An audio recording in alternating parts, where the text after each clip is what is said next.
Okay madam. Hello my dear friends and masters, welcome back to our channel oneness vegetarianism. నా పేరు స్వప్నేశ్వరి. ముందుగా మనందరి గురువు అయిన డాక్టర్ బ్రహ్మశ్రీ పితామహ పత్రి సారికి నా యొక్క అనంతకోటి ఆత్మ ప్రణామాలు. సత్యలోకవాసులకి, దివ్యలోకవాసులకి, మహాకరణ లోకవాసులకి, నక్షత్ర లోకవాసులకి, ఏంజల్స్కి, మహావతార్ బాబాజీకి, బుద్ధ భగవానుడికి, రామ్తా మాస్టర్కి, తండ్రి మహా ఉపాధ్యాయుడు, మాస్టర్ టీచర్, ఇమోటల్ గురువైన తండ్రికి నా యొక్క అనంత కోటి ఆత్మ ప్రణామాలు మాస్టర్స్.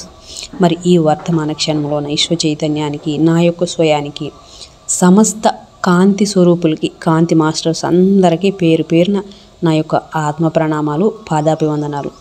నాకు దీంట్లో అర్థమైంది మేడం, తండ్రి ఆయన చెప్తారు నేను మాస్టర్ టీచర్ అంటారు. మాస్టర్ టీచర్ అంటే అదే 7వ తలానికి సంబంధించిన వాడని మనకు ఇక్కడ ఈ బుక్ ద్వారా, ఈ సోల్స్ జర్నీ దీని ద్వారా అర్థమైంది. బ్లూ అంటే వైలెట్ బ్లూ, ఈ పర్పుల్ కలర్ లో ఉన్నాడు ఆయన అంటున్నారు కదా. అవును, కాదు, వైలెట్ బ్లూ చెప్తాడు మేడం. బ్లూ కలర్ అంటారు, వైలెట్ బ్లూ అని తండ్రి అది చెప్తుంటే నాకు దీని ద్వారా ఆయన ఆ అఫర్మేషన్స్ కూడా కొన్ని మీనింగ్స్ అర్థమవుతున్నాయి ఇంకా దీని ద్వారా, సోల్స్ ఈ జర్నీ ద్వారా. Okay madam, okay, over to you madam. Okay madam, thank you madam.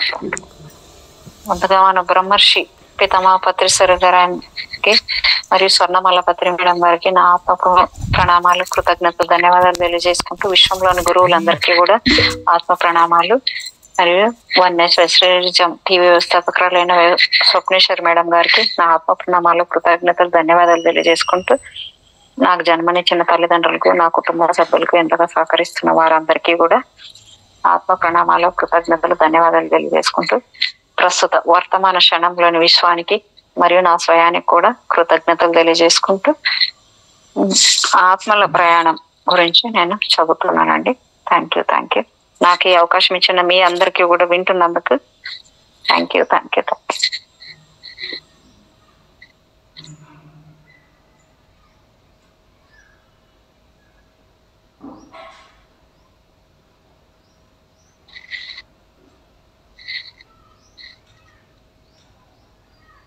నిన్నటిది కొంచెం చెప్తాను మేడం. క్వాన్ మరియు గైల్స్ గురించి నీకున్న భావాలను క్రోడీకరించి చెప్పు అన్నారు. ఈమె చెప్తుంది సబ్జెక్టు, క్వాన్ ను నా తల్లిలా ప్రేమిస్తాను, కానీ గైల్స్ లేకుండా నేను నా ప్రస్తుత స్థితికి చేరుకోలేకపోయేవాడిని. వాళ్ళిద్దరూ చాలా నైపుణ్యం కలిగిన వాళ్ళు, ఎందుకంటే వాళ్ళిద్దరూ నేను నా తప్పుల నుండి నేర్చుకునేందుకు అనుమతిస్తారు. నిమిషం మేడం, కొంచెం డార్క్నెస్ ఎక్కువైంది. ఓకే,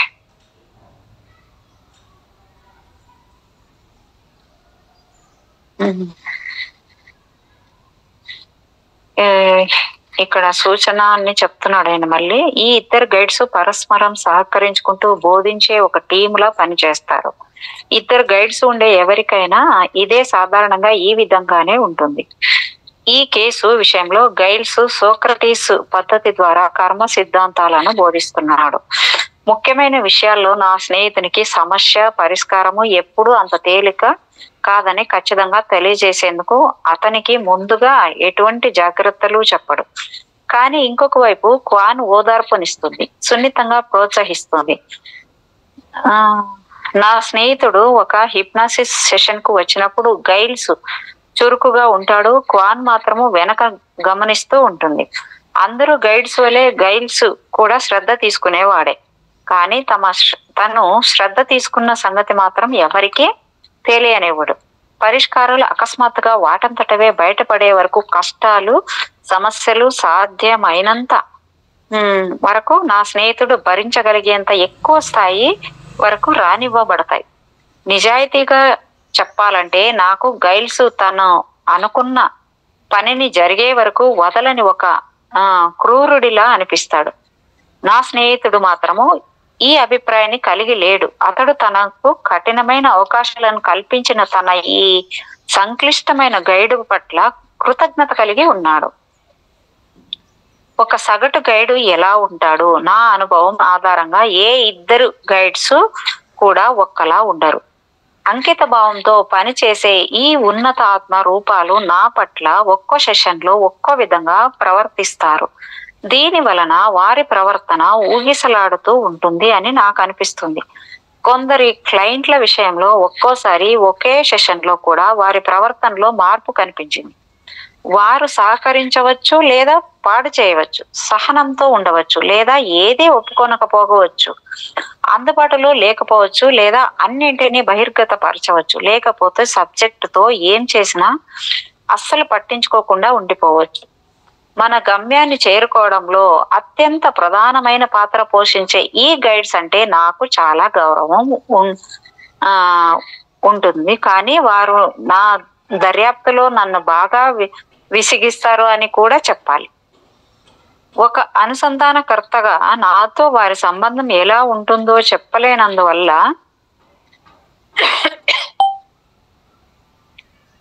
వారిని జటిలమైన వ్యక్తులు అని అంటాను.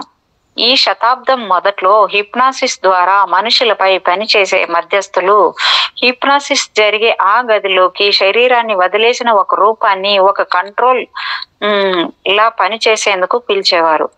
ఎందుకంటే వారు సబ్జెక్టులకు ఆధ్యాత్మికతకు సంబంధించిన విషయాలను వెల్లడించేందుకు దర్శకత్వం వహించేవారు. ఆధ్యాత్మిక కంట్రోల్ అంటే గైడ్ కావచ్చు లేదా మరొకటి కావచ్చు. సబ్జెక్ట్ యొక్క భావోద్వేగాలతో, మేధస్సుతో మరియు ఆధ్యాత్మికతతో సమత్వం ఉన్న శక్తులు కలిగి ఉంటారని గుర్తించబడింది. అలాగే అనుసంధానకర్తకు ఈ ఆధ్యాత్మిక రూపాలకు మధ్య శక్తి సమత్వం ఉండటం ఎంత అవసరమో కూడా తెలుసుకోబడింది. ఎప్పుడైనా ఒక క్లయింట్ తో నేను చేసే దర్యాప్తుకు అడ్డు తగిలితే దానికి గల కారణాలను తెలుసుకోవాలని నేను ప్రయత్నిస్తాను.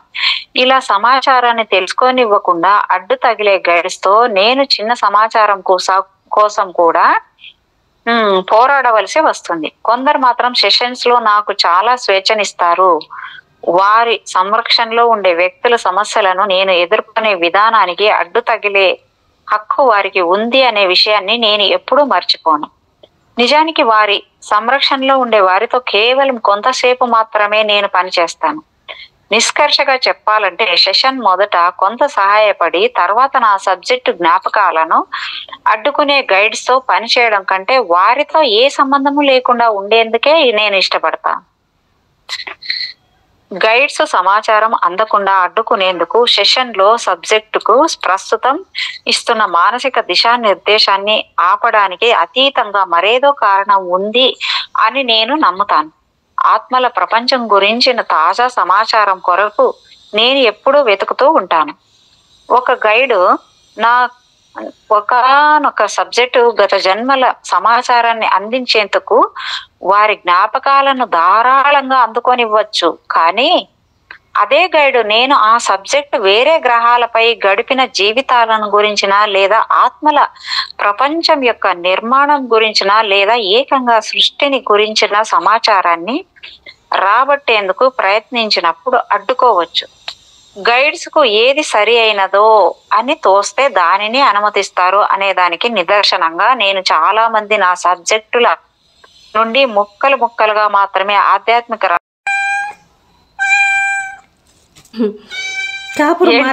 నీవు అమ్మ రాలేదా, నువ్వు చేస్తున్నావా అడుగుతున్నావా క్వశ్చన్? మేడం పిల్లల్ని కాపురం మార్చాలంట.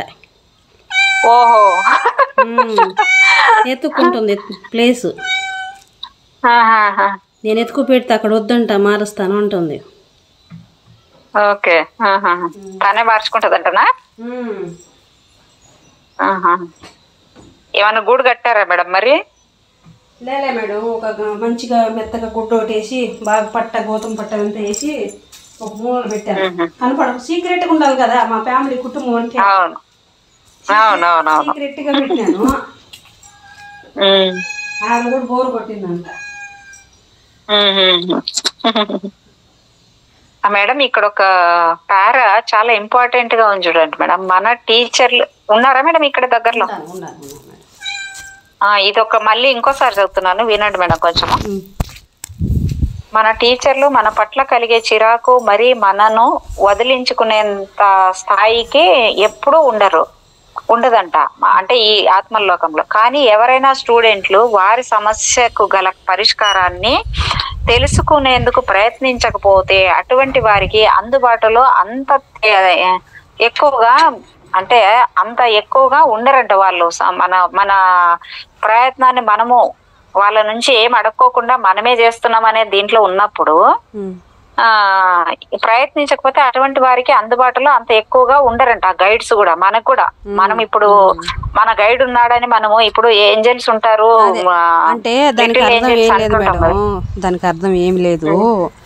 మన జీవితంలో ఏ గైడ్ అయినా, ఏ గురువు అయినా, ఏ మాస్టర్ అయినా మన పర్మిషన్ లేని ఇన్వాల్వ్ అవ్వరు. దానికి అది మీ అర్థం మేడం. కరెక్ట్. వాళ్ళు ఇంకోటి ఏంటంటే పాయింట్, అది ఎన్ని జన్మలైనా కావచ్చు కాక వాళ్ళకే మనలాగా తొందర. అవును, మనం అడుక్కోకుంది అమ్మ అయినా పెట్టదు అని ఊరికే అనలేదేమో, ఇది దీన్ని బట్టే చెప్పారేమో అనుకుంటా. అవును అవును. ఇంకోటి ఈ పాయింట్ చూడండి మేడం, గైడ్స్ మనం అత్యున్నతంగా ఎదగాలని కోరుకుంటారు కాబట్టి అవసరమైన కొన్ని లక్ష్యాలను చేరుకునేందుకు మనం బాధపడుతూ ఉన్నా మనము దానిని అధిగమించే వరకు వారు అలా వేచి చూస్తూ ఉండిపోతారంట.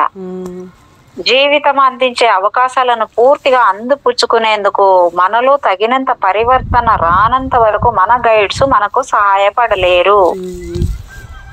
అంటే మనలో పరివర్తన వచ్చే వరకు కూడా మనం వాళ్ళు ఏ సహాయాలు కూడా అందించరు అన్నట్టుగా చెప్తున్నారు ఇక్కడ. మన గైడ్స్ ను చూసి భయపడాలా? 5వ అధ్యాయంలో ఒక బాల ఆత్మ మరణించిన వెంటనే జరిగే సమీక్ష కొరకు తన గైడ్ క్లోడిస్ వద్దకు వెళ్లేందుకు కొంత భయపడ్డం మనం చూసాం. కానీ సాధారణంగా ఈ భయం ఎంతో సేపు ఉండదు. మన అనుకున్న లక్ష్యాలను ఎందుకు చేరుకోలేకపోయామో వారికి సమాధానం చెప్పేందుకు కొంత తటాపటాయించవచ్చు, కానీ వారు దాన్ని అర్థం చేసుకుంటారు. మనం చేసిన పొరపాట్లను సరిగా విశ్లేషించేందుకు మనకు సహాయపడేందుకే వారు మన గత జన్మల గురించి మనను వివరించమని అడుగుతారు. నా క్లయింట్లు వారి గైడ్స్ పట్ల వారికి ఉన్న వివిధ సెంటిమెంట్లను గురించి చెప్పారు.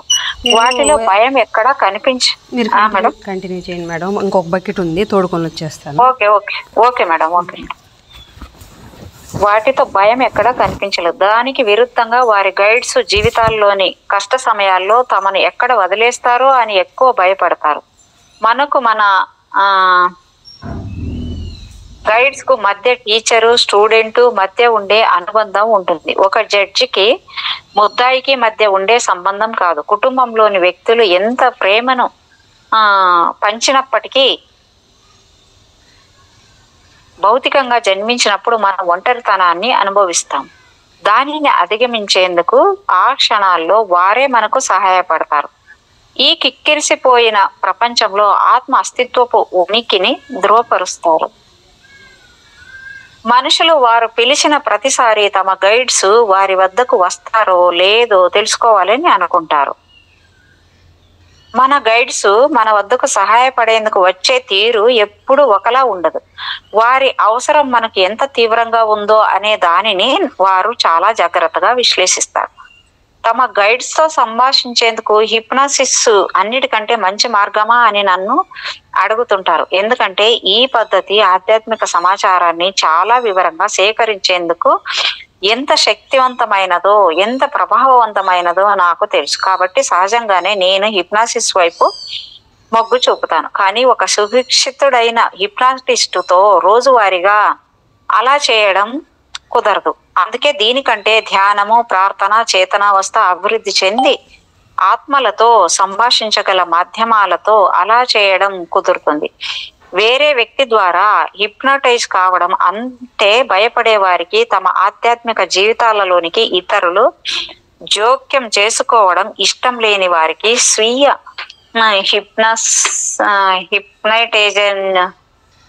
హిప్నటైజేషన్ ఒక అద్భుతమైన ప్రత్యామ్నాయం.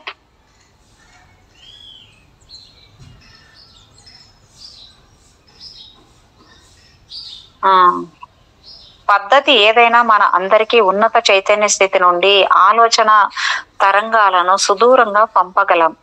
వేలి ముద్రల మన ఆలోచనలు కూడా ప్రతి మనిషికి ప్రత్యేకంగా ఉంటాయి. వాటి ద్వారా మన గైడ్స్ మనం ఎక్కడ ఉన్నామో, ఎలా ఉన్నామో తెలుసుకోగలరు. మన జీవితాల్లో ముఖ్యంగా కష్ట సమయాల్లో చాలా మందికి వారిని ఎవరో దగ్గరుండి గమనిస్తూ ఉన్నారని అనుభూతి చెందుతారు. మనం ఆ శక్తిని వర్ణించలేకపోవచ్చు, కానీ అది మాత్రం ఖచ్చితంగా ఉంది. మన ఉన్నత శక్తిని చేరుకునే నిచ్చెనలో మొదటి మెట్టు మన ఆత్మను చేరుకోవడం.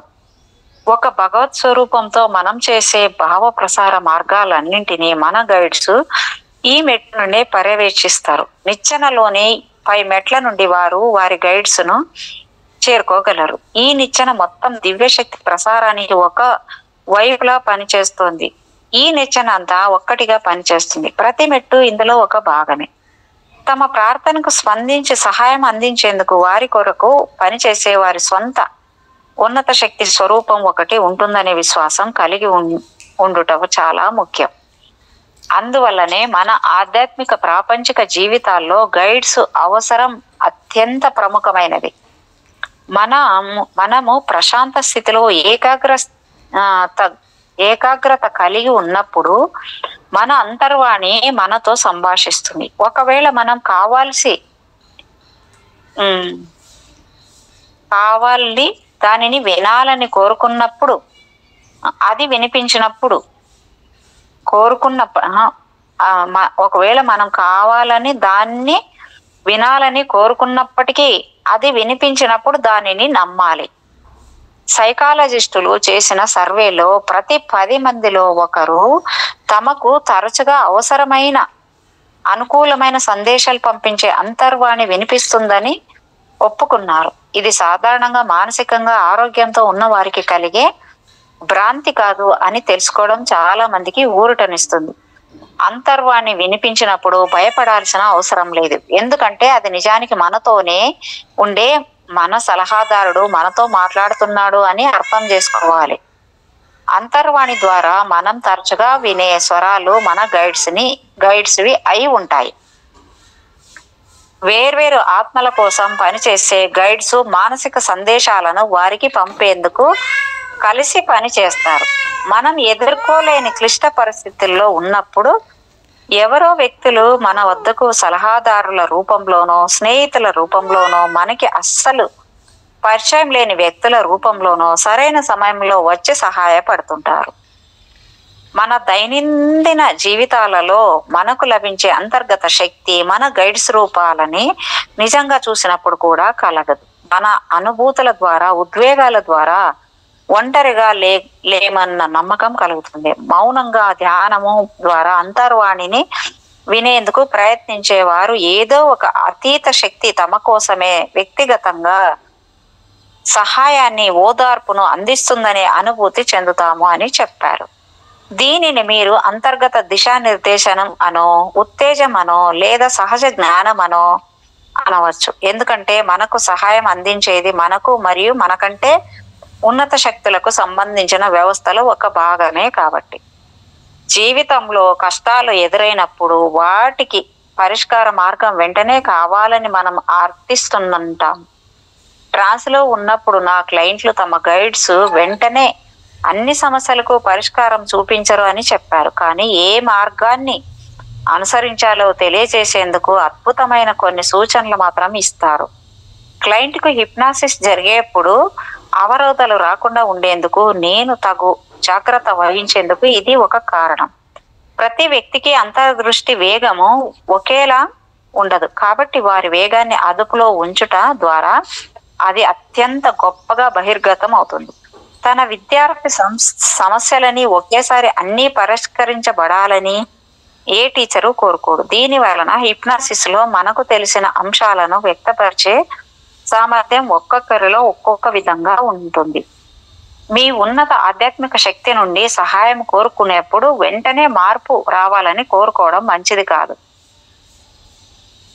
అని నా అభిప్రాయం.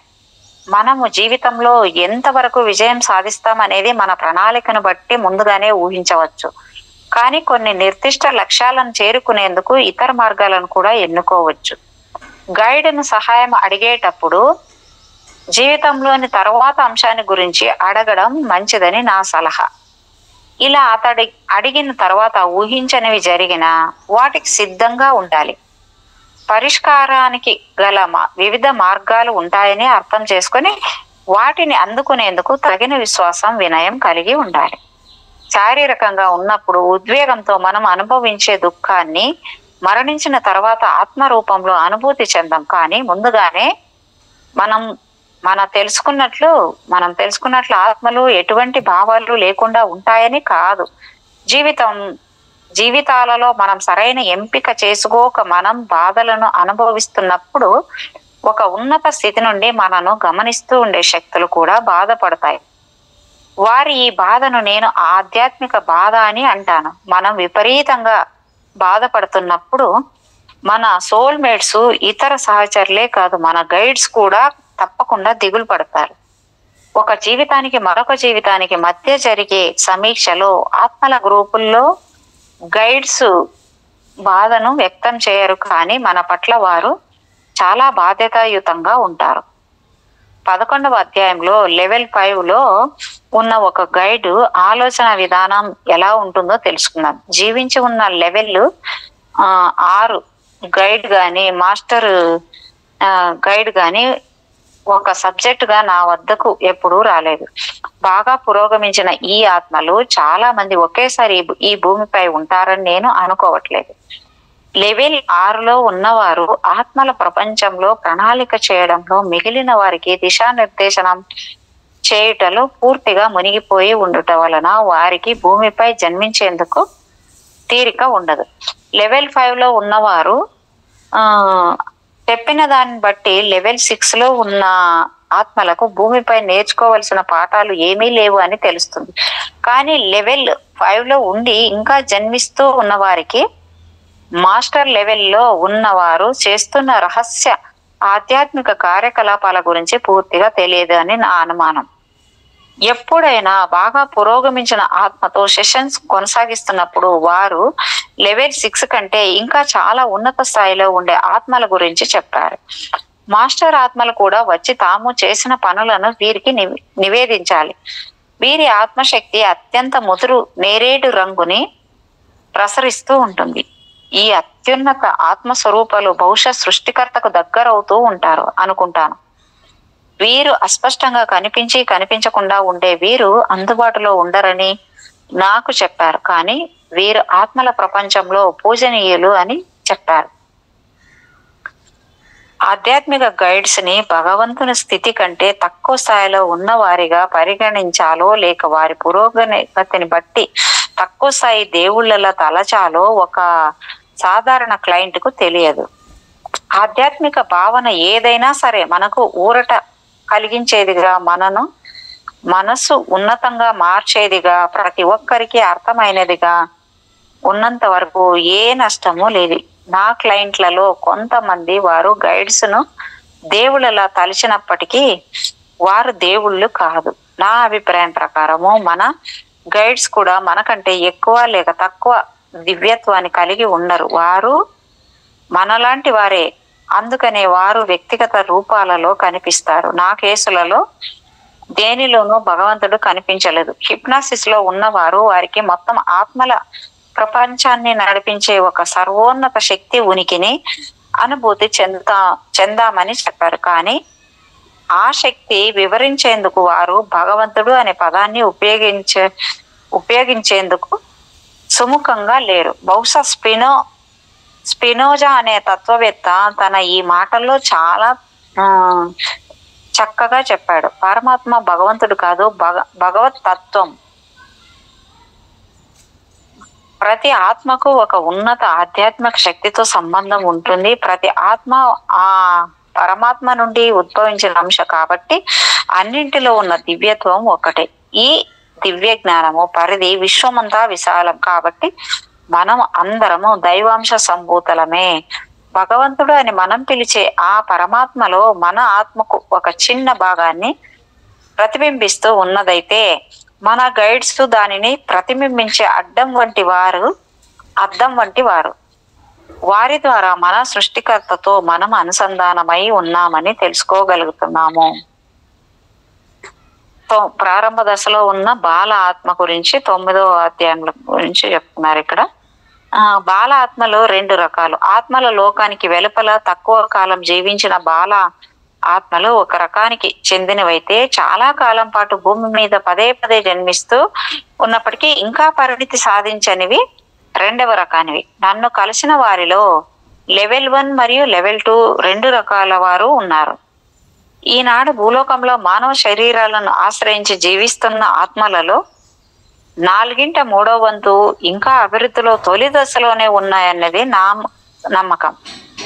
నా మాటలు నిరుత్సాహాన్ని కలిగిస్తాయని నాకు తెలుసు. ఎందుకంటే మన జనాభాలో చాలా మంది ఇంకా అట్టడుగు స్థాయిలోనే ఉన్నారని దాని అర్థం. మరోవైపు నేటి మానవులలో విపరీతంగా ప్రతీకార ధోరణులు, సంస్కృతికి మతానికి సంబంధించిన విద్వేషాలు, ప్రాంతీయ విభేదాలు, హింసాత్మక ధోరణులు చూసినప్పుడు నా అభిప్రాయాన్ని మార్చుకోవాలని అనిపించదు. అయినప్పటికీ ప్రతి శతాబ్దము మానవులందరిలో పరివర్తన తీసుకువస్తుందని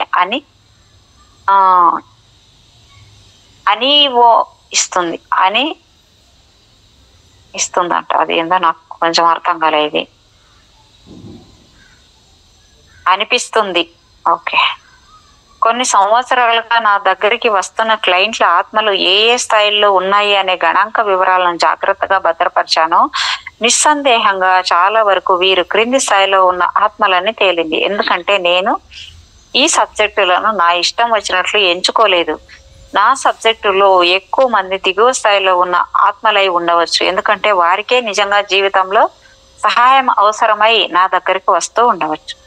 ఈ విషయంలో మరిన్ని వివరాలు తెలుసుకోవాలనుకునే వారి కోసం నా దగ్గరికి వచ్చిన కేసుల ఆత్మల ఏ స్థాయిలలో ఎంత శాతం ఉన్నాయో వివరిస్తాను. లెవెల్ 1 42%, లెవెల్ 2 31%, లెవెల్ 3 17%, లెవెల్ 4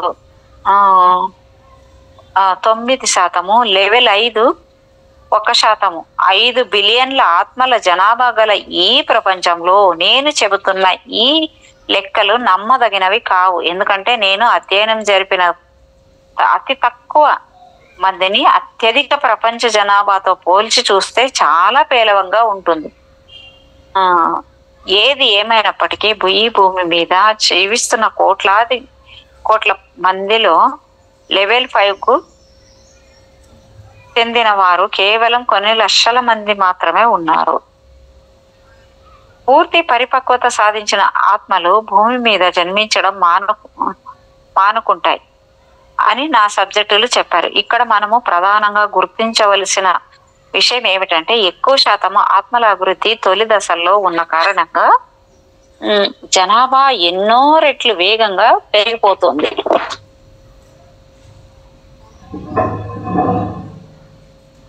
ఫలితంగా ఇప్పుడు జీవించి ఉన్న వారు ఎక్కువ మంది పిల్లలను కనవలసిన అత్యవసర పరిస్థితి ఏర్పడే. అందువలన ప్రతిరోజు 2,60,000 మంది పిల్లలు పుట్టుకొస్తున్నారు. ఆత్మలకు మానవ జన్మ యొక్క ఆవశ్యకత ఏర్పడిందంటే సాధారణంగా అవి అంతగా అభివృద్ధి చెందని ఆత్మలే అయి ఉండాలి. పురోగతి చెందడానికి ఎక్కువ సార్లు జన్మించవలసిన ఆత్మలై ఉండవచ్చు. అందుకే మరోసారి జన్మించడానికి ఎక్కువ ఆత్మలు నిరీక్షిస్తూ ఉంటాయి. అభివృద్ధి తొలి దశల్లో ఇప్పుడు మేడం వింటున్నారా?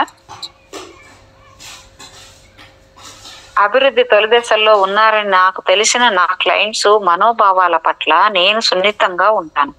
నేను ఒక ఎదిగిన ఆత్మను అని నాకు తెలుసు, కానీ జీవితంలో నాకు సమస్యలు ఉన్నాయనిపిస్తుంది అంటూ ఒక కొత్త క్లయింట్ నా ఆఫీసుకు ఎన్నిసార్లు వచ్చాడో నేను లెక్క పెట్టలేను.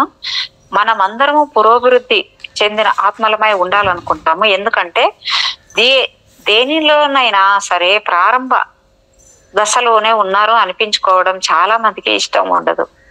ప్రతి కేసు ప్రత్యేకమైనది.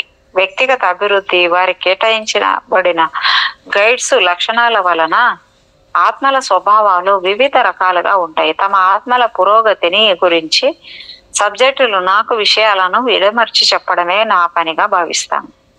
నా దగ్గరికి వచ్చిన వారిలో ఈ భూమి మీద 30,000 సంవత్సరాలుగా జన్మిస్తున్న ఇంకా లెవెల్ 1 మరియు 2కు చెందిన ఉన్న క్లయింట్లు చాలా మందే ఉన్నారు. దీనికి వ్యతిరేకంగా కొద్ది మంది చాలా వేగంగా ఆధ్యాత్మిక అభివృద్ధి సాధించడం కూడా నిజమే, కానీ సాధారణంగా ఇలా ఉండదు. ఏ విద్యా విధానంలోనైనా విద్యార్థులకు కొన్ని పాఠాలు మిగిలిన వాటికంటే ఎక్కువ కష్టంగా అనిపిస్తాయి. నా క్లయింట్స్ లో ఒక ఆవిడ 850 సంవత్సరాలుగా లెక్కలేనన్ని సార్లు జన్మించిన అసూయను మాత్రము జయించలేకపోయింది. కానీ ఇదే సమయంలో మత దురభిమానాన్ని మాత్రం తేలికగా వదిలించుకోగలిగింది. మరో వ్యక్తి ఇతరులపై ఆధిపత్యాన్ని పొందాలనే ప్రయత్నంలో అప్పుడప్పుడు జన్మిస్తూ 1700 సంవత్సరాలు గడిపేశారు. కానీ అతడు ఇతరుల పట్ల జాలి పెంపొందించుకోగలిగాడు. ఇప్పుడు చర్చించబోయే కేసు పూర్తిగా కొత్తగా ఆత్మకు సంబంధించింది. అనుభవం లేని ఈ ఆత్మకు ఇంతవరకు ఏ ఆత్మల గ్రూపుని కేటాయించినట్లు లేదు. ఎందుకంటే ఆమె గతంలో చాలా తక్కువ సార్లు జన్మించింది. ఆమె తొలిసారి జన్మించినప్పుడు క్రీస్తు శకం 1260లో ఉత్తర సిరియాలో మంగోలియన్ల దాడిలో మరణించింది. ఆమె పేరు షాబేజ్. ఆమె ఉంటున్న స్థావరాన్ని దోచుకొని అక్కడ ఉన్న వారిని దారుణంగా ఊచకొతకోసారు. అప్పుడు ఆమెకు 5 ఏళ్ళు. డాక్టర్ గారు మళ్ళీ ఇప్పుడు కేసు నెంబర్ 20ని ఇంటర్వ్యూ చేస్తున్నారు.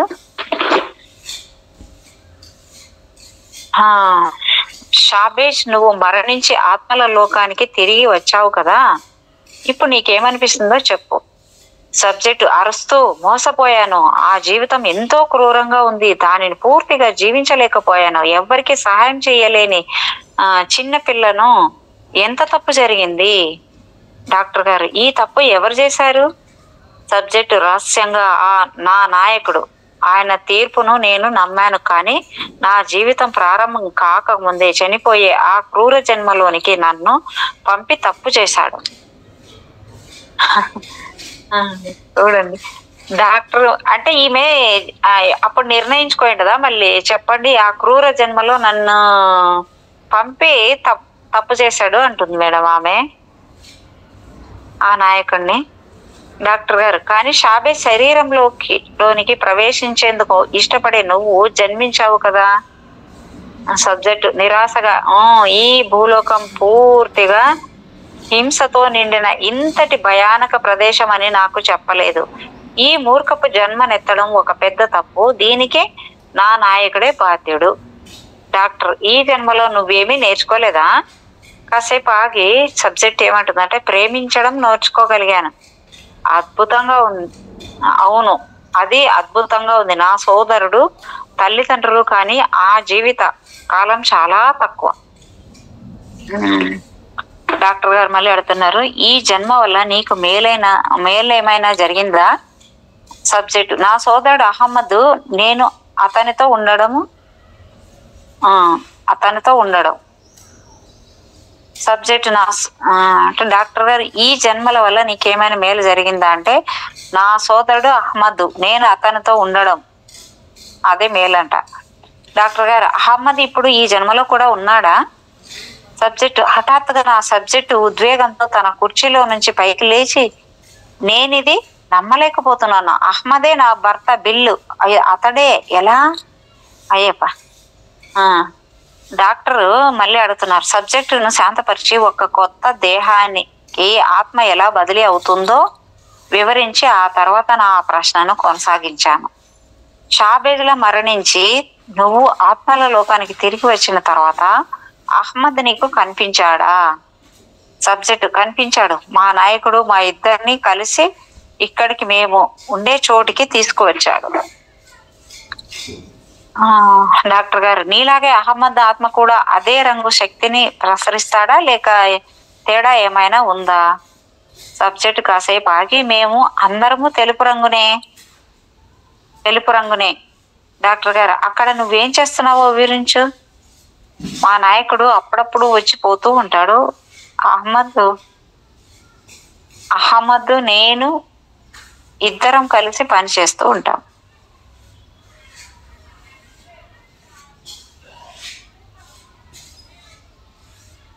డాక్టర్ గారు మళ్ళీ అడుగుతున్నారు, ఏం చేస్తూ ఉంటారు? సబ్జెక్టు, మా గురించి మేము ఏమనుకుంటున్నామో, భూమి మీద మా అనుభవాన్ని గురించి మేము విశ్లేషించుకుంటాము.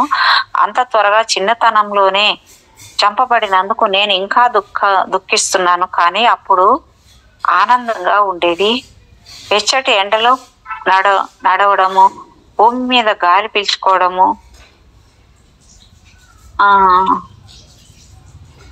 అనేది ప్రేమ అన్నమాట. నీ జీవితంలో డాక్టర్ గారు అంటున్నారు, నీ జీవితంలో ఇంకా వెనక్కి వెళ్ళు. బహుశా నువ్వు అహ్మద్ కలిసి జీవిస్తున్నప్పటికంటే ఇంకా వెనక్కి, నువ్వు ఒంటరిగా ఉన్న కాలానికి వెళ్ళు. సృష్టించబడడం నీకు ఎలా ఉంది? సబ్జెక్ట్ చిరాకుగా, నాకు తెలియదు, నేను కేవలం అక్కడ ఉన్నాను అంతే, ఏ ఆలోచన లేకుండా. డాక్టర్ గారు, నువ్వు జన్మించినప్పుడు తొలిసారిగా నువ్వు తెలివైన వ్యక్తిలా ఆలోచించడం ఎప్పుడు ప్రారంభించావో నీకు గుర్తుందా? సబ్జెక్టు, నాకు తెలుసు నేను ఉన్నాను, కానీ అహ్మద్తో పాటు ఒంటరిగా ఈ ప్రశాంతమైన చోటుకు వచ్చేంత వరకు నేనని నాకు తెలియదు. డాక్టర్, నీ గైడ్స్ తో పాటు మరో ఆత్మతో కలిసి పనిచేయడం ప్రారంభించినప్పుడు నీ గురించి నీకు ఎక్కువగా తెలిసిందంటావా? సబ్జెక్టు, అవును, అహ్మద్తో ఉన్నప్పుడు. డాక్టర్, అహ్మద్ రాకముందు ఎలా ఉండేదో చూడు, అతడు నీకు ఎలా అనిపించింది? సబ్జెక్టు, చాలా ఆహ్లాదకరంగా శిక్షణ ఇస్తున్నట్టు ఉంది. నా హృదయం తెరుచుకుంది. ఆమె అప్పుడు నాతోనే ఉంది. డాక్టర్, ఆమె ఎవరు? నీ నాయకుడు నీకు ఇంతకు ముందు పురుషునిలా కనిపించాడు అనుకుంటున్నాను. సబ్జెక్టు, ఆయన కాదు, నా చుట్టూ ఉన్న వాళ్ళలో ఒకరి ఉనికి తల్లి తండ్రి రూపంలో, చాలా వరకు తల్లి రూపంలో. డాక్టర్, ఏ ఉనికి? సబ్జెక్టు, నాకు తెలియదు, ఒక లేలేత కాంతి, దాని రూపాలు మారుతూ ఉన్నాయి. అదేమిటో నేను గ్రహించలేకున్నాను. ప్రేమతో నిండిన సందేశాలు, ప్రోత్సాహము అందించింది. డాక్టర్ గారు, నువ్వు ఒక ఆత్మలా సృష్టించబడిన సమయంలో ఇలా ఉందా అని అడుగుతుంది అనమాట. సబ్జెక్టు, అవును, అంతా మసకగా అస్పష్టంగా ఉంది. నేను జన్మించిన సమయంలో అక్కడ ఇంకా వేరే వాళ్ళు, సహాయకులు కూడా ఉన్నారు. డాక్టర్ గారు, నువ్వు ఆత్మలా జన్మించిన ప్రదేశాన్ని గురించి నువ్వు ఇంకేమి చెప్పగలవు? సబ్జెక్టు, చాలాసేపు ఆగి, నర్సరీలో ఉన్న వాళ్ళు నన్ను ప్రేమగా చూసుకున్నారు. మేము అక్కడి నుండి వెళ్ళిపోయాము. తర్వాత నేను అహ్మద్తోనూ నా నాయకుడితోనూ ఉన్నాను. డాక్టర్ గారు, నిజంగా నిన్ను అహ్మద్ను ఎవరు సృష్టించారు? సబ్జెక్ట్, ఆ పరమాత్మ. కొత్తగా జన్మించిన ఆత్మల కోసం ఆత్మల లోకంలో ఒక విధమైన ప్రసూతి విభాగం ఉన్నట్లు నేను తెలుసుకున్నాను. అనవసరమైనప్పుడు నా వాడుకునేందుకు వీలుగా తేనె కుట్టల్లాంటి గదుల్లో ఉంచినట్లు ఈ ప్రదేశమంతా లేలేత కాంతి కిరణాలను, గుడ్లను భద్రపరిచినట్లుగా ఉంది అని ఒక క్లయింట్ నాకు చెప్పాడు. దెబ్బతిన్న ఆత్మలను తిరిగి ఏ విధంగా బాగు చేస్తారు నిరాశ్రిత ఆత్మలు అనే అధ్యాయం 4లో మనము చూసాం. షాబేజ్ వివరించిన సృష్టి కేంద్రాలు కూడా ఇలాంటి పనులే చేస్తాయని నేను అనుకుంటున్నాను. వచ్చే అధ్యాయంలో అనిర్వచనీయమైన ముడి శక్తిని ఒక ఆత్మలా సృష్టించే ఆధ్యాత్మిక ప్రాంతాల గురించి కేసు 22 మరింతగా వివరిస్తుంది. కేసు 20కి పరిణితి చెందని ఆత్మకు ఉండే లక్షణాలు కొన్ని ఉన్నాయి. ఆమె 67 ఏళ్ల స్త్రీ. తన జీవితకాలం ఆమె కష్టాలను, నాశనాన్ని కొని తెచ్చుకుంది. ఇతరుల పట్ల ఆమె ఎంత మాత్రము జాలి చూపదు, లేదా తను చేసే పనుల గురించి, తాను చేసే పనులకు అంతగా ఇతరుల పట్ల ఆమె ఎంత మాత్రము జాలి చూపదు, లేదా తమ చేసే పనులకు అంతగా వ్యక్తిగత బాధ్యత వహించదు. ఈ జన్మ నాకు ఆనందాన్ని లేకుండా ఎందుకు?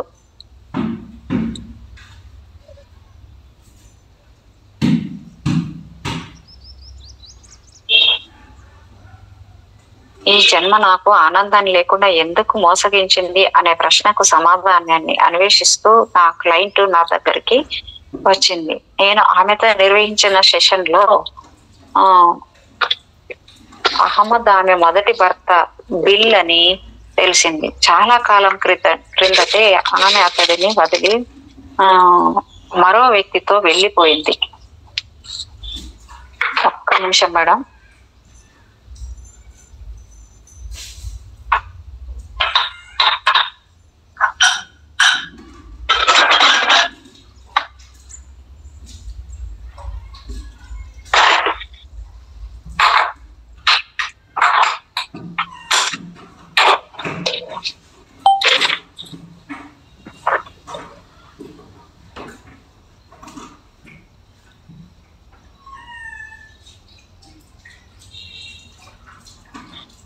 ఈ జన్మ నాకు ఆనందాన్ని లేకుండా ఎందుకు మోసగించింది అనే ప్రశ్నకు సమాధానాన్ని అన్వేషిస్తూ నా క్లయింట్ నా దగ్గరికి వచ్చింది. నేను ఆమెతో నిర్వహించిన సెషన్ లో అహ్మద్ ఆమె మొదటి భర్త అని బిల్ అని తెలిసింది. చాలా కాలం క్రిందటే ఆమె అతడిని వదిలి మరో వ్యక్తితో వెళ్ళిపోయింది. ఆమెది ఎవరితోనూ కలిసి ఉండే స్వభావం కాదు. అందువలన అతనికి కూడా విడాకులు ఇచ్చేసింది. ఆమె తన పిల్లలెవ్వరితోనూ కూడా మంచి సంబంధాన్ని కలిగి లేదు. ఆత్మల లోకంలో ఉండే సామరస్యం భూలోకంలో ఉండదు. ఇక్కడ అంతా భిన్నంగా ఉంటుంది. దాని ప్రభావం వలన తికమక అసమర్థత స్థితిలో పడి కొత్త ఆత్మ ఎన్నో జన్మలెత్తవచ్చు. అంతగా అభివృద్ధి చెందని ఆత్మలు తమ మనస్సును సంకల్పాన్ని సామాజిక ఆర్థిక వ్యవస్థతో మానవ సమాజాన్ని నియంత్రిస్తున్న అంశాలకు దాసోహం చేసేందుకు సుముఖంగా ఉంటాయి. దానివల్ల ఎక్కువ మంది వేరే వారి క్రింద పని చేయవలసి వస్తుంది. అనుభవం లేని ఆత్మకు స్వయంగా ఆలోచించే శక్తి లేకపోవడంతో వారు కూడా స్వార్థంతో ఇతరులు ఎంత గొప్పవారైనా వాళ్లను అంత సులభంగా అంగీకరించకుండా ఉండేందుకు సిద్ధపడతారు. ఈ వర్గానికి చెందిన ఆత్మలు అధిక సంఖ్యలో ఉన్నాయన్న అంచనాలు నిజమే అయితే మన ప్రపంచ జనాభాలో ఎక్కువ శాతం ఉన్న ఈ ఆత్మలను గూర్చి నిరాశాజనకంగా మాట్లాడటం నా ఉద్దేశం కాదు. ఈ క్రింది స్థాయికి చెందిన ఆత్మలు ఎన్నో సానుకూల అంశాలు గల జీవితాలను కూడా గడపగలవు. అలా కానిచో పురోగతిని సాధించే వారెవ్వరూ ఉండరు. ప్రతి ఆత్మ ఏదో ఒక సమయంలో కొత్తగా వచ్చిందే కాబట్టి ఈ ఆత్మలకు ఏ కలంకము ఆపాదించకూడదు. మనం మన జీవిత పరిస్థితుల వలన కోపం తెచ్చుకొని ఆగ్రహించి తికమక పడినంత మాత్రాన మనది అంతగా అభివృద్ధి చెందని ఆత్మ అని మనము భావించిన అవసరం లేదు. ఆత్మాభివృద్ధి అనేది ఒక జటిలమైన అంశం. అందరూ ఒకే విధంగా అభివృద్ధి చెందరు. విభిన్న రంగాలలో ఒక్కొక్కరు ఒక్కొక్క స్థాయిలో మనమందరము పురోగతిని సాధిస్తాము. మనము మన తప్పుల్ని గుర్తించి వాటికి బాధపడకుండా వాటిని ఎప్పటికప్పుడు సరిదిద్దుకునేందుకు అవసరమైన ధైర్యాన్ని స్వయం సమృద్ధిని కలిగి ఉండి జీవితంలో ఎదుగుతూ ఉండడం ఎంతో ముఖ్యం. ఆత్మలు అనుభవం లేని స్థాయి నుండి బయటపడుతున్నాయనడానికి స్పష్టమైన నిదర్శనం అని ఒంటరిగా ఉండే తమ ఆధ్యాత్మిక స్థితిని విడిచిపెట్టడం. పూర్తిగా అనుభవం లేని ఆత్మలను అవి ఇతర ఆత్మలతో కలిసి ఉన్న చిన్న చిన్న గూళ్ళ నుండి తీసి ప్రారంభ దశలో ఉన్న బాల ఆత్మల పెద్ద గ్రూపులో ఉంచడం జరుగుతుంది. ఈ దశలో అవి తమ గైడ్స్ నుండి లభించే సునిశ్చిత పర్యవేక్షణ మీద, ప్రత్యేక శ్రద్ధ మీద అంత ఎక్కువగా ఆధారపడవు.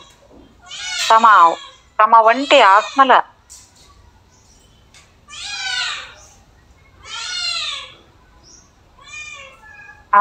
మేడం వాటి సౌండ్ ఎక్కువ వినిపిస్తుంది. ఏమన్నా మేడం?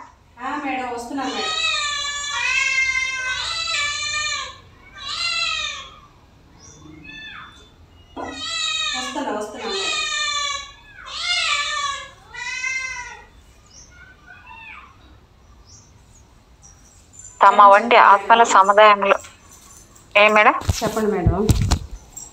ఏదో వాటి సౌండ్ ఎక్కువ వినిపిస్తుంటే మీరు ఏమైనా అన్నం పెట్టాలా చూస్తున్నారు? ఇంకా ఫుడ్ పెట్టలేదు. ఫుడ్ పెట్టలే, కొన్ని పాలు పోసిన అందుకని. Okay okay. తమ వంటి ఆత్మల సముదాయంలో ఒక భాగమని గుర్తించినప్పుడు బాల ఆత్మలు ఆనందిస్తాయి. సాధారణంగా అనుభవం లేని ఆత్మ ఎంతకాలం ఒంటరిగా ఉన్నప్పటికీ భూలోకంలో 5వ జన్మ ముగిసే సమయానికి ఈ ముఖ్యమైన ఆధ్యాత్మిక సంఘటన జరుగుతుందని నేను గుర్తించాను. ఇటువంటి గ్రూపులలో సభ్యులు సాధారణంగా భూలోకంలో గత కొద్ది జన్మలలో బాల ఆత్మతో పాటు కలిసి జీవించిన బంధువులు, స్నేహితులు అయి ఉంటారు. ఇక్కడ ముఖ్యంగా చెప్పుకోవాల్సింది ఏమిటంటే, ఈ గ్రూపులో ఉండేవారు కూడా బాల ఆత్మలే తాము మొదటిసారి కలుసుకున్నట్లు గుర్తిస్తారు. 7వ అధ్యాయంలో ఆత్మలకు స్థల కేటాయింపు గురించి వివరించిన కేసు 16 తన ఆత్మ బృందంతో కలిసినప్పుడు అది ఎలా కనిపించిందో చూశాము. ఈ సబ్జెక్టు వివరించినట్లుగా జన్మలను దృశ్య సన్నివేశాల ద్వారా కళ్లకు కట్టినట్లు ఏ విధంగా అధ్యయనం చేశారో చూశాం. ఆత్మల గ్రూపులు ఎలా పనిచేస్తాయో, గ్రూపులోని సభ్యుల ప్రభావం పరస్పరం ఎలా ఉంటుందో కేసు 21 మరింతగా వివరించింది. అన్ని ఆత్మల సామర్థ్యాలు ఒకే విధంగా ఉండవు. కొన్ని వేగంగా ఉంటే మరికొన్ని మందకొడిగా ఉంటాయి. ఆత్మల నేర్చుకునే సామర్థ్యము, వాటి సుముఖత, ప్రేరణ, గత జన్మల ప్రభావం ఏమిటి అనే వాటిపై ఆధారపడి ఉంటుంది.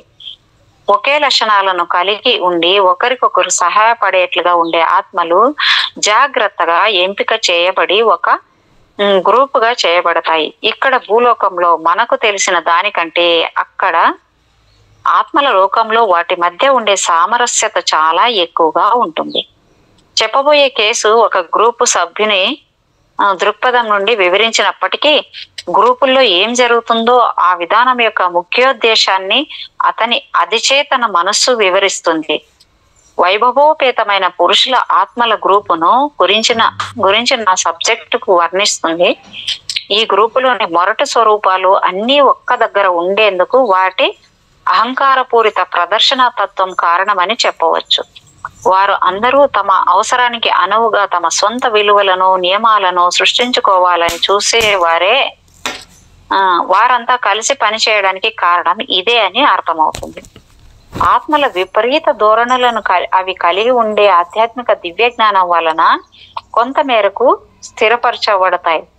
ఈ దూర శ్రవణ లోకంలో టెలిపతి ఉండే ఈ ప్రపంచంలో గ్రూపులో ఉండే ప్రతి ఒక్కరి గురించి ఇతర ఆత్మలకు పూర్తిగా తెలుసు కాబట్టి అక్కడ తప్పకుండా హాస్యం చోటు చేసుకుంటుంది. తమ వైఫల్యాలను గురించి ఆత్మలు కూడా పరస్పరం వేళాకోళాలు ఆడుకోవడం కొందరు పాఠకులకు నమ్మశక్యంగా అనిపించకపోవచ్చు. కానీ ఈ హాస్యం ఆధారంగానే అవి తమ ఆత్మ వంచనను, కపటత్వమును బయట పెట్టుకుంటాయి. అహాన్ని కాపాడుకోవడం ఆత్మల గ్రూపులో ప్రతి ఆత్మ చక్కగా అర్థం చేసుకుంటుంది. తమ తోటి వారితో కలిసి అత్యున్నతంగా ఎదిగేందుకు ఇది చక్కటి ప్రేరణ అని రూఢిగా అర్థమవుతుంది. తోటి సభ్యులు నిజాయితీగా ఇచ్చే వివరాలు, పరస్పర నమ్మకము, ఎంతో కాలంగా కలిసిమెలిసి ఇతరులతో పాటు పురోగమించాలన్న బలమైన కోరికల వల్ల ఆధ్యాత్మిక చికిత్స జరుగుతుంది. ఆత్మలు కూడా బాధపడగలవు. తమ చుట్టూ శ్రద్ధ తీసుకునే ఆత్మరూపాలు ఉండడం అవసరం. ఆత్మల గ్రూపుల్లో సభ్యుల మధ్య జరిగే సంభాషణల ఆధ్యాత్మిక చికిత్సా శక్తి చాలా గొప్పది. విమర్శలు, ప్రశంసల ద్వారా ఆత్మల గ్రూపుల్లోని సభ్యుల ప్రతి ఒక్కరూ తమ ఉమ్మడి లక్ష్యాలను సాధించే దిశగా పాటుపడతారు. నేను నా క్లయింట్స్ కు అందించగలిగే సహాయంలో కొంత వారి ఆత్మ గ్రూపులను గురించి నాకు చెప్పే సమాచారం నుండే లభిస్తుంది. ఆత్మకు సూచనలు ఇచ్చేందుకు ఆత్మల గ్రూపుల్లో జరిగే సంభాషణలే ప్రధాన మార్గాలు. తమ తోటి వారి నుంచి ఆత్మలు ఎన్నో విషయాలు ఎలా నేర్చుకుంటాయో అలాగే వారి పనిని పర్యవేక్షించే వారి గైడ్స్ నైపుణ్యం ద్వారా కూడా నేర్చుకుంటాయి. చెప్పబోయే కేసుకు సంబంధించిన క్లయింటు అమెస్టర్ డామ్ లో డచ్ దేశపు చిత్రకారునిగా అతని పూర్వ జీవితాన్ని నా సెషన్ లో తిరిగి అనుభవించాడు. 1841లో తన చిత్రాలకు మంచి పేరు, గుర్తింపు లభిస్తున్న కీలక సమయంలో చిన్న వయసులోనే అతడు న్యూమోనియా వ్యాధితో చనిపోయాడు. తన ఆత్మల గ్రూపుని ఇప్పుడే కలిశాడు. వెంటనే అతడు పొట్ట చెక్కలయ్యేలా నవ్వడం మొదలు పెట్టాడు. ఎందుకు మేడం? అదే చూడండి, ఎందుక ఇప్పుడు చెప్తున్నాడు వినండి. డాక్టర్ గారు అడుగుతున్నారు, ఇక్కడ ఇంటర్వ్యూ చేస్తున్నాడు ఆయన్ని. నువ్వు ఎందుకలా నవ్వుతున్నావు? సబ్జెక్టు నేను మళ్ళీ వచ్చి నా స్నేహితులను కలుసుకున్నాను, వాళ్ళు నన్ను ఆట పట్టిస్తున్నారు. ఎందుకని డాక్టర్ అడుగుతున్నారు. ఎందుకని అంటే సబ్జెక్ట్ ఎందుకంటే నేను బకిల్స్ ఉండే విచిత్రమైన బూట్లు, లేత ఆకుపచ్చని రంగు మకమల్ జాకెట్ ను ధరించాను. దానికి రెండు ప్రక్కల పసుపు పచ్చని గొట్టాలు లాంటివి ఉన్నాయి. వాటికి నా పెద్ద పెయింటర్ టోపీని డాబుగా చూపిస్తున్నాను. డాక్టర్, ధరించిన ఈ దుస్తులను డాబుగా చూపించడాన్ని గురించి వారు నిన్ను ఆట పట్టిస్తున్నారా? సబ్జెక్టు, అది నీకు తెలిసిందా? నాకు దుస్తులంటే తెగ పిచ్చి. ఆమ్స్టర్ డ్యామ్ కేఫ్ సొసైటీలో ఒక చిత్రకారునిగా నేను నిజంగా అద్భుతమైన చిత్రాలు గీశాను. ఈ జన్మను నేను ఆనందించాను, చక్కగా జీవించాను. అది ఇంత త్వరగా ముగుస్తుందని నేను అనుకోలేదు. డాక్టర్ గారు, మళ్ళీ తర్వాత ఏం జరిగింది? సబ్జెక్టు, నా పాత స్నేహితుడు నా చుట్టూ ఉన్నారు. జీవితంలో అవివేకాన్ని గురించి మేము చర్చించుకుంటున్నాము. క్రింద భూలోకంలో జన్మలు నాటకీయంగా సాగే తీరును గురించి, మనమందరము మన జీవితాలను ఎంత సీరియస్ గా తీసుకుంటాము అనే దాని గురించి మేము ఒకరినొకరు హేళన చేసుకుంటున్నాము. అంటే ఆత్మలు కూడా ఇక్కడ జరిగే కథలు ఈడ ఎంత ఫీల్ అయిపోయి ఎట్లా ఎట బతుకుతుంటామని అయిన పై కూర్చొని అవి కూడా వేళాకోళం చేసుకుంటాయంట మేడం, ఒకరినొకరు హేళన చేసుకుంటూ ఉంటారంట. అంతే కదా మేడం, సరదా. డాక్టర్ గారు మళ్ళీ ఏమంటున్నారంటే, భూలోకంలో జన్మను అంత సీరియస్ గా తీసుకోవడం ముఖ్యమని నువ్వు నీ స్నేహితులు భావించడం లేదా? సబ్జెక్టు, చూడు, భూలోకం ఒక పెద్ద రంగస్థలము, ఇది మాకు అందరికీ తెలుసు. డాక్టర్ గారు, మీ అందరూ ఇదే అభిప్రాయంతో ఉన్నారా? ఖచ్చితంగా ఒక భారీ నాటక ప్రదర్శనలో మేము నటులమని అనుకుంటున్నాం. డాక్టర్ గారు, ఆత్మల లోకంలో నీ గ్రూపులో ఎన్ని ఆత్మలు ఉన్నాయి? సబ్జెక్టు, కాసేపు ఆగి, మేము వేరే వాటితో కలిసి పనిచేస్తూ ఉంటాము, కానీ మేము 5 మాత్రం సన్నిహితంగా ఉంటాము. డాక్టర్ గారు, వాళ్ళు నిన్నేమని పిలుస్తారు? సబ్జెక్టు, 1 minute మేడం, కొంచెం కుక్కర్ తక్కువ చేసేస్తాను. చాలా బాగుంది, చాలా బాగుంది. ఇవన్నీ తెలియక ఇక్కడ ఏమో పోయింది, అయిపోయింది, ఇంకా నా జీవితం ఇంకా లేదు, వేస్ట్, నీ బతకడం నాశనం అయిపోయింది, నా మొగుడు నా పిల్లలు పోయిందిరా నాయన. అసలు ఈ ప్రపంచానికే తలకిందులు అయిపోయినట్టు బాధపడిపోయి దిగులు పడిపోయి ఏడ్చుకొని సూసైడ్లు చేసుకోను. హరి బాబా. మరి డాక్టర్ గారు మళ్ళీ అంటున్నారు, వాళ్ళు నిన్నేమని పిలుస్తారు? లెమ్ అని అంట. అంట మేడం పేరు, ఉత్త లాకు అది కాదు, అల్లం అది నా పేరు అంట. అయ్యో డాక్టర్ గారు అంటే, సరే అల్లం, నీ సన్నిహిత మిత్రులను గురించి నాకు వివరించు అని అడిగారన్నమాట. సబ్జెక్ట్ నవ్వుతూ, నోర్ క్రాస్, అతడు ఎక్కువగా నవ్విస్తూ వినోదాన్ని కలిగిస్తూ ఉంటాడు, అల్లరి ఎక్కువగా చేస్తూ ఉంటాడు. డాక్టర్ గారు, నోర్ క్రాస్ మీ గ్రూపుకు నాయకుడా? సబ్జెక్ట్, కాదు, అతడు అందరికంటే ఎక్కువ గోల చేస్తూ ఉంటాడు. ఇక్కడ మేమంతా సమానమే, కానీ మాకు వ్యక్తిగత భేదాలు ఉన్నాయి. నోర్ క్రాస్ మొరటువాడు, తన మాటే చెల్లాలంటాడు. డాక్టర్, అలాగా అయితే భూలోకంలో అతడి ప్రవర్తన ఎలాంటిదో చెప్పగలవా? సబ్జెక్టు, నీతి నియమాలను పట్టించుకునేవాడు కాదు, కానీ ప్రమాదకరమైన వ్యక్తి మాత్రం కాడు. డాక్టర్, మీ గ్రూప్ లో ఎంతో శాంతంగా ఏమాత్రం అహంకారం లేని వ్యక్తి ఎవరు? సబ్జెక్ట్ చిక్కు ప్రశ్నలా భావిస్తూ, అలాంటి వ్యక్తి ఉన్నాడని నువ్వెలా ఊహించావు? అతడు వైలో. డాక్టర్ గారు మళ్ళీ అడుగుతున్నారు, ఈ స్వభావం వల్ల వైలో మీ గ్రూపుకు ఎంత మాత్రం ఉపయోగపడా? సబ్జెక్టు, నీకు నీ అభిప్రాయం ఎలా కలిగింది?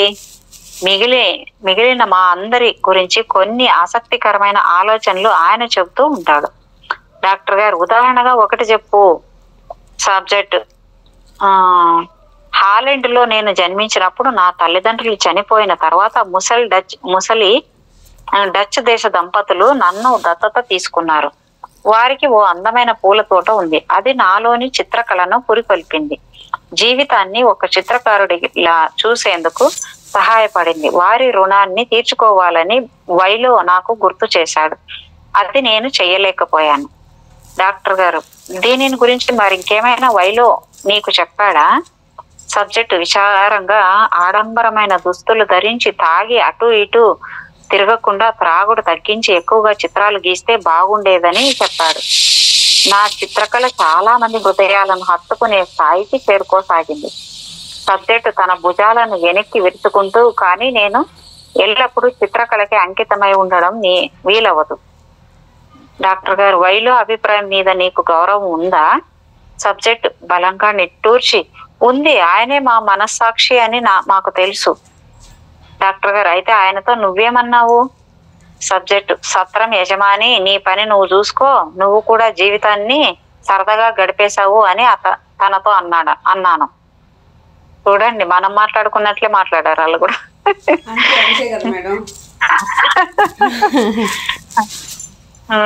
అంటే డాక్టర్ గారు మళ్ళీ అడుగుతున్నారు, వైలో సత్రం నడిపేవాడా? సబ్జెక్ట్, అవును, హాలండ్ లో బాగా లాభాలు గడించాలని వ్యాపారం చేశాడు అని చెప్పాలని ఉంది. డాక్టర్, వైలో తప్పు చేశాడని నువ్వు అనుకుంటున్నావా? సబ్జెక్టు విచారంతో, లేదు, నిజంగా అది తప్పు కాదు. తిండి, వసతి అవసరమైన పేద బాటాసారులను ఆదుకొని అతడు అప్పుల పాలయ్యాడు. అతని జీవితం ఇతరులకు ఉపకారం చేసింది. డాక్టర్, మళ్ళీ టెలిపతి విధానం వలన నిజం పూర్తిగా అందరికీ తెలిసినప్పుడు నీ వాదనలు బలంగా ఉండవేమో అనిపిస్తుంది. సబ్జెక్టు, అవును, వైలో పురోగమిస్తూ ఉన్నాడని మా అందరికీ తెలుసు. చా అన్నాడు. డాక్టర్ గారు, మీ అందరికంటే అతడు వేగంగా పురోగతిని సాధిస్తున్నాడని మీరు బాధపడుతున్నారా? సబ్జెక్ట్, అవును, మేమంతా ఎంత సరదాగా ఉండేవాళ్ళము. సబ్జెక్టు, వైలోతో కలిసి జన్మించి సోదరుల భారతదేశంలో ప్రయాణం చేసిన గత జన్మను గుర్తు తెచ్చుకున్నాడట. డాక్టర్ గారు, వైలోకు ఏం జరగబోతుంది? సబ్జెక్టు, ఆయన త్వరలో మమ్మల్ని అందరినీ విడిచి వెళ్ళిపోతున్నాడు. ఆ సంగతి మా అందరికీ తెలుసు. వెళ్ళి ఇంతకు ముందే వెళ్ళిపోయిన వాళ్లతో కలుస్తాడు. డాక్టర్ గారు, అల్లం, ఇంతవరకు మీ గ్రూప్ నుండి ఎన్ని ఆత్మలు ఇలా వెళ్ళిపోయాయి? సబ్జెక్టు చాలాసేపు ఆగి విచారంగా, ఇద్దరు వెళ్ళిపోయారు. చివరికి మేము కూడా వెళ్ళి వాళ్ళతో కలుస్తాం, కానీ అది ఇప్పుడే వీలవదు. వాళ్ళేమీ మాయమైపోలేదు. వాళ్ళ శక్తి మాకు అంతగా కనిపించడం లేదు, అంతే.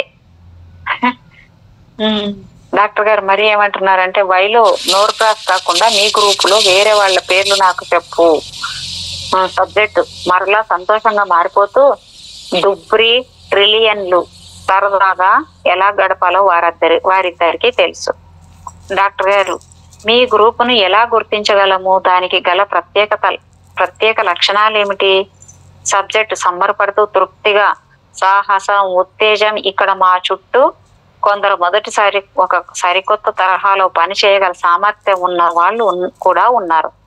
ఆనందంలో సబ్జెక్టు త్వరగా మాట్లాడసాగాడు. దుబ్రి సముద్ర నౌకలో కెప్టెన్ గా ఒక విపరీతమైన జీవితాన్ని గడిపి ఇప్పుడే వచ్చాడు.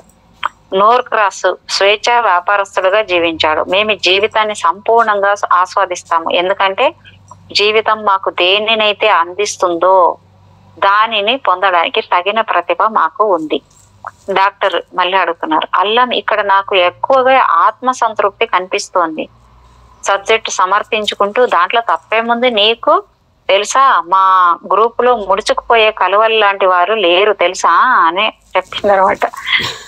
డాక్టర్ గారు మళ్ళీ ఏమంటున్నారు, ట్రినియన్ గత చరిత్ర ఏమిటి? సబ్జెక్ట్ బిగ్గరగా స్పందిస్తూ, అతడు ఒక క్రైస్తవ మత గురువు, అంటే బిషప్ లా జన్మించాడు. నువ్వు నమ్ముతావా? ఎంత కపట వైఖరి! డాక్టర్ గారు ఏ విధంగా అన్నారు అంటే, సబ్జెక్ట్ మళ్ళీ ఏమంటుందంటే, ఎంతటి ఆత్మవంచన! ట్రినియన్ ఒక క్రైస్తవ మత ప్రచారకునిగా జన్మించాలని కోరుకున్నాడు. దానికి మంచితనం, దయ, కరుణ లేదా ఆధ్యాత్మికత్వాలకు ఎంత మాత్రం సంబంధం లేదని నోర్ క్రాసు, డుబ్రి, నేను అతడికి చెప్పాము. డాక్టర్ ఏమంటున్నారు, తనను తాను సమర్థించుకోవడానికి ట్రిలియన్ ఆత్మ మానసికంగా మీకు ఏమని చెప్పింది? సబ్జెక్టు, చాలా మందిని ఓదార్చి ఊరడించాను అని అతడు మాకు చెప్పాడు. డాక్టర్ గారు దానికి జవాబుగా, నోర్ క్రాసు, డుబ్రి, నువ్వు అతనికి ఏమన్నారు? సబ్జెక్టు, నువ్వు డబ్బు సంపాదించాలనుకుంటున్నావు, లేదంటే ఒక మామూలు మత గురువు అంటే ప్రీస్ట్ గానే ఉండిపోతావు అని నోర్ క్రాసు అతనికి చెప్పాడు. నేను కూడా అదే చెప్పాను. దీని గురించి డుబ్రి ఏమనుకుంటాడో నువ్వు ఊహించగలవా? డాక్టర్, నేను ఊహించలేను, నువ్వే చెప్పు. సబ్జెక్టు, అందుకోసం ఎక్కువ ఆదాయం వచ్చే ఒక పెద్ద క్రైస్తవ మందిరం ఉన్న నగరాన్ని ఎంచుకున్నాడు. అతనికి జేబుల్లో డబ్బు విపరీతంగా వచ్చి పడుతూ ఉండేది. డాక్టర్ గారు, ట్రినియన్ గురించి నువ్వేమనుకుంటున్నావు? సబ్జెక్ట్, అతడు ధరించిన ఎరుపు రంగు మేలైన దుస్తులు, అతడికి ఎంతో ప్రియమైన బిషప్ ధరించే ఉంగరము, చుట్టూ ఉండే వెండి బంగారాలు నన్ను ఆకర్షించాయి. తన చుట్టూ ఉన్నవారు చేసే పొగడ్తలలో మునిగి తేలాలన్న కోరిక కూడా అతనికి ఉంది. ట్రిలియన్ మా నుండి ఏదీ దాచలేదు. తిండికి లోటు లేని సుఖమైన విలాసవంతమైన జీవితాన్ని అతడు కోరుకున్నాడు. డాక్టర్ గారు మళ్ళీ అడుగుతున్నారు, ఈ జన్మను ఎంచుకోవడానికి గల కారణాలను గురించి అతడు ఏమైనా వివరించాడా? సబ్జెక్టు, చెప్పాడు, కానీ నోర్కాస్ అతడిని నిందించాడు. చర్చి కార్యాలయంలో ఒక యువతని లొంగ తీసుకొని చేర్చినందుకు ట్రిలియన్ ను దూషించాడు. ఉల్లాసంగా, అవును, నిజంగా అలాగే జరిగింది. చర్చి పరిధిలో ఉన్న వారికి ఓదార్పు అనడం ఒట్టి బూటకం. ట్రిలియన్ నిజంగా పరమ మోసగాడు అని మాకు తెలుసు. డాక్టర్, తన ప్రవర్తన సరిగా లేనందుకు తన గ్రూపు సభ్యులకు ట్రిలియన్ సాకులు చెప్పాడా? సబ్జెక్ట్ కాసేపు మౌనంగా ఉండి, ఓ, మామూలుగా ఎప్పుడూ చెప్పేదే, ఆ అమ్మాయికి అతని అవసరం ఉంది, అందువల్ల అలా చేశాడు. ఆమెకు కుటుంబం ఏది లేదు. అతడేమో చర్చిలో ఒంటరిగా బ్రహ్మచారిలా ఉంటున్నాడు. సాంప్రదాయ చర్చి జీవితాల నుండి బయటపడేందుకు తను ప్రయత్నిస్తున్నట్లు, ఆ ప్రయత్నంలో తను ఆ అమ్మాయితో ప్రేమలో పడినట్లు చెప్పాడు. డాక్టర్, ఇప్పుడు ట్రిలియన్ గురించి నువ్వు, నోర్కాసు, డుబ్రి ఏమనుకుంటున్నారు? సబ్జెక్ట్ తీవ్రంగా, అతడు వైలో పురోగతి చెందుతున్న ఒక ఆత్మను అనుసరించాలని ప్రయత్నిస్తున్నాడు, కానీ అతడు విఫలమయ్యాడు. అతడి ఆదర్శాలు అతడికి ఎంత మాత్రమూ ఉపయోగపడలేదు. డాక్టర్ గారు మళ్ళీ అడుగుతున్నారు, అల్లం తాను సంస్కరించుకుని వ్యవస్థలో మార్పులు తీసుకురావాలన్న ట్రిలియన్ ప్రయత్నాలను నువ్వు దుయ్యబడుతున్నట్లు కనిపిస్తుంది.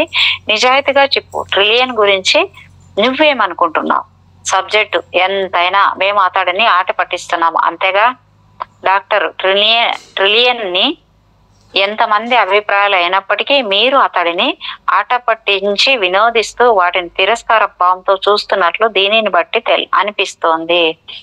సబ్జెక్టు దిగులుగా, నీ అభిప్రాయం సరైనదే, ఆ సంగతి మా అందరికీ తెలుసు, కానీ నోర్కాస్, డుబ్రి, నేను అతడిని గ్రూపులో నుండి వదులుకోవడం ఇష్టం లేదు.